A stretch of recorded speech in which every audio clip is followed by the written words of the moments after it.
नमस्कार, श्री महाकाल लोक टीवी में आपका स्वागत है। आपके साथ मैं हूं आरती गहलोत। रुक करते इस वक्त की बड़ी खबर से। देहरादून में सीएम पुष्कर सिंह धामी ने उत्तराखंड बीजेपी कार्य समिति के बैठक में शामिल हुए। वहीं सीएम धामी ने कहा है कि तीसरी बार पीएम मोदी के नेतृत्व में फिर से बीजेपी की सरकार बनी है। उत्तराखंड भारी अंतर से जीते हैं, जिसके लिए सभी कार्यकर्ता और जनता का धन्यवाद है। आगे की योजना है, संगठन के होने वाले जो कार्यक्रम है उन सभी पर चर्चा होगी।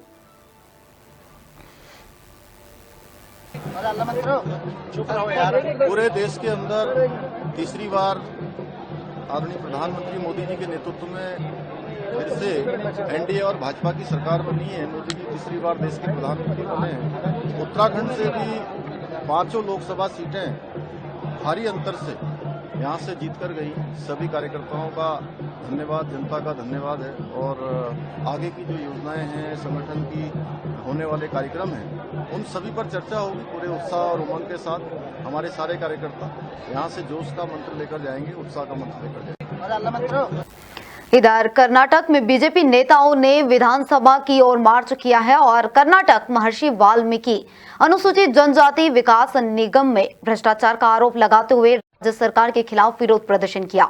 वहीं बीजेपी नेता सीटी रवि ने कहा, कांग्रेस ने महर्षि वाल्मीकि अनुसूचित जनजाति विकास निगम को लूट लिया है। कांग्रेस ने इस पैसे का इस्तेमाल चुनाव में किया है। दलितों को न्याय दिलाना हमारा कर्तव्य है। उन्होंने दलितों का पैसा लूटा है। हम अब चुप नहीं रह सकते। दूध, पेट्रोल और हर चीजों के दाम बढ़ गए हैं। ये लूट लिया है ना, पूरा पैसा लूट लिया है। महर्षि वाल्मीकि डेवलपमेंट कॉर्पोरेशन का 187 करोड़ रुपए पर्ची खाता में जमा करके लूट लिया है। कांग्रेस उसको चुनाव में उपयोग किया है। उसको पार्टी को जिताने के लिए अपना दलितों को पैसा, अपना पैसा, केवल बಳ್ಳारी नहीं, बಳ್ಳारी से लेकर तेलंगाना, उत्तर प्रदेश तक भेजा है। दलितों को पैसा भेजा है, लूट लिया है। हम चुप बैठ सकता है क्या? हम उसके खिलाफ संघर्ष करना, दलितों को न्याय देना हमारा काम है। हम संघर्ष करेंगे। एक तरफ ये इशू उठा रहे हैं, दूसरी तरफ आज गवर्नमेंट ने केएसआरटीसी ने प्रपोजल दिया है टिकट प्राइस बढ़ाने के लिए। आप किस तरह देखते हैं? बचाए क्या है? दूध को महंगाई कर दिया, पेट्रोल डीजल को महंगाई कर दिया है, रजिस्ट्रेशन को दाम बढ़ा है, सबको स्टाम्प ड्यूटी को बढ़ा है। सबको बढ़ाने के बाद क्या बचा है?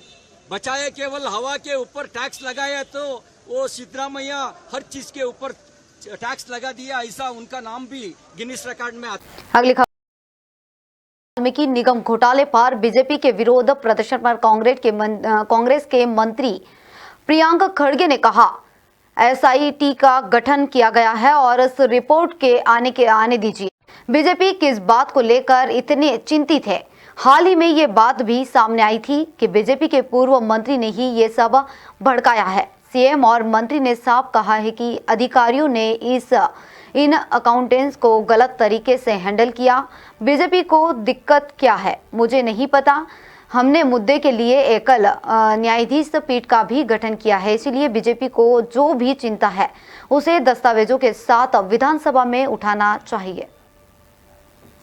There is a SIT that has been formed. Let them do their inquiry. IT, ED, CBI, everybody is in work, right? Let them come out with a report. What are they so worried about? And recently it has also come to light that the previous BJP minister is the one who has instigated all this. Let all the investigation, whatever the matter is, let it come to light first. So they are saying government is no longer involved in any kind of... See, very clearly, the CM and the minister have told that the government is not there. Officials have mishandled these accounts and they are cooperating with the investigation. What is the problem with the BJP? I don't understand. Single judge bench for the inquiry in this issue. We have formed a single judge for the Muda issue as well. So whatever concerns the BJP has, let them raise it in the assembly with documents. If you are going to cry horse in public, what is it? They are demanding for the CM resignation. Sorry? They are demanding for... Let them demand CM resignation. Let them put the documents on the floor of the house and discuss it. Who's saying no? Who's saying no? We were not ready to discuss.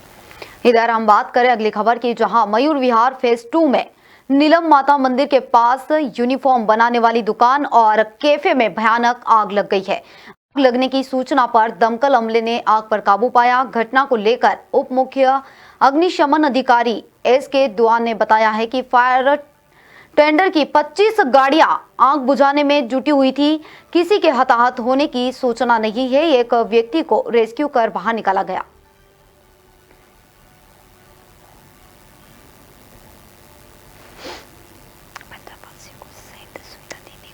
Delhi fire service को रात को 23:40 पे call मिली थी कि junk cafe है यहाँ Varthaman Shri plaza म्यूरवर face 2 कि इसके अंदर आग है। लेकिन मौके पे गाड़ी पहुंची तो इसके साथ ही 3 आर्केड, यहाँ 3 बिल्डिंगें बनी हुई हैं, तो पंकज आर्केड की तरफ ये आग बढ़ी हुई थी और ग्राउंड से लेकर ऊपर 3 मंजिल तक आग फैली हुई है। टोटल 25 गाड़ियाँ यहाँ काम कर रही हैं। सर, किसी भी तरह की कैजुअलिटी, कोई हानि, कोई रिपोर्ट की गई है अभी तक? कोई कैजुअलिटी रिपोर्टेड नहीं है। एक आदमी को हम लोगों ने रेस्क्यू किया है, उसका नाम नवीन पांडे है। उसको ऊपर टेरेस पे एक जो ऑफिस बना हुआ है 3rd फ्लोर पे, उनके अंदर वो थे, वहाँ से उनको रेस्क्यू किया है। एंड एक हमारा फायरमैन हमारा जो है, एक फायर पे उसको थोड़ा इंजरी हुई है, उसको हॉस्पिटल भेजा हुआ है। क्या आग पूरी बिल्डिंग पे सिर्फ फैल गई? क्या कुछ कारण पता चल पाया इसके पीछे का? देखिए, पहले हमारा काम होता है आग बुझाने का, हम उसी में लगे हुए हैं, ये चीज़ें बाद की हैं।